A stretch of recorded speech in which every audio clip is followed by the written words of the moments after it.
Welcome to Unit 5.8. Today we're going to be talking about sketching graphs and derivatives.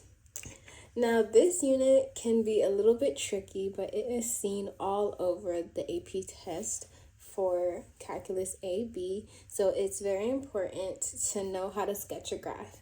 I myself do have trouble trying to sketch the graph, but once you practice and repeat over time, you will get the hang of it. So we're going to start off with two graphs. We have an f of x graph and an f prime of x graph. It's important to focus on the slope of f because the slope of f is the y value of f prime. We will see that now. So if we wanted to sketch the f prime line on this f of x function, we would start by pointing out the key things that we know. So given our f of x graph, we can point out that there is a positive tangent line here, and then there is a negative tangent line here, and a positive tangent line here. Remember, a tangent line, the slope of a tangent line is basically the derivative.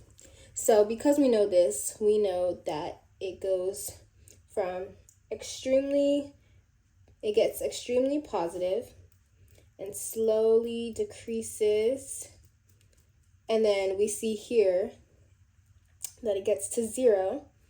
And then our function changes from a positive to a negative. So it gets increasingly bigger with the negatives.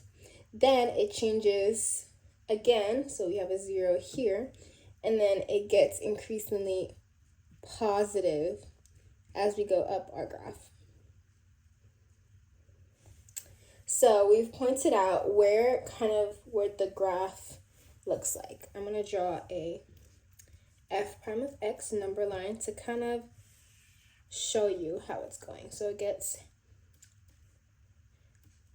the plus signs get smaller. We have a 0, then the negative increases, gets bigger, we have another 0, and then the plus signs get bigger again. So looking at where your f prime is 0, we can see that it will be 0 right here and right here on the f of x graph.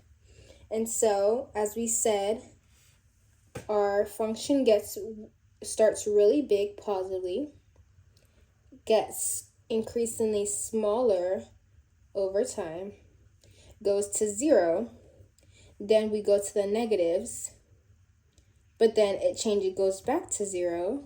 It's kind of a bad graph, but it goes back to 0, and then we get increasingly positive again. If you can kind of see and visualize what it is, I just drew a parabola. So we identified that our graph our graph starts positive, really big positive number, obviously, and then it increases because our tangent line is increasing, but it slowly comes closer to 0. It becomes 0, so it slowly comes to the 0. It becomes 0, then it becomes negative, but because we are going from back to a negative back to 0, we will be getting closer and closer to 0 again, so our negatives will start getting closer to the 0. And then we become even positive again and increase in positivity and keep going, showing the parabola.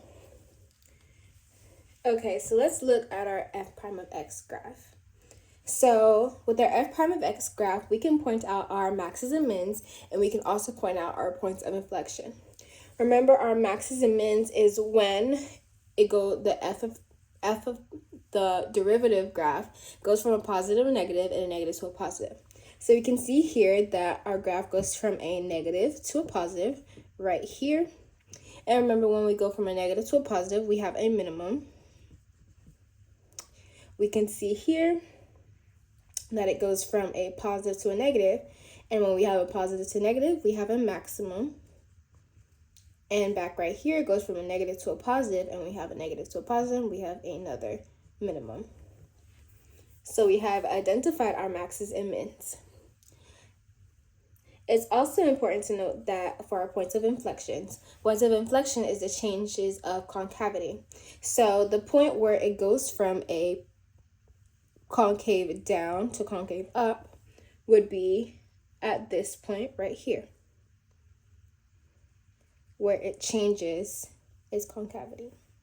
And at this point right here. These are our points of inflection. I will just abbreviate this real quick. So we have identified basically our main variables and our main things that we can point out in the f prime graph. So now it's time to graph our f prime.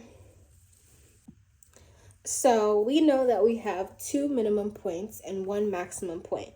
So if we were to draw that, we would know that it would go a minimum, a maximum. I'm going to actually draw it at this corner here so we can kind of visualize what we're going to have in the big picture. So we have 2 minimum points and we have a maximum point, and then we have another minimum point that goes back down.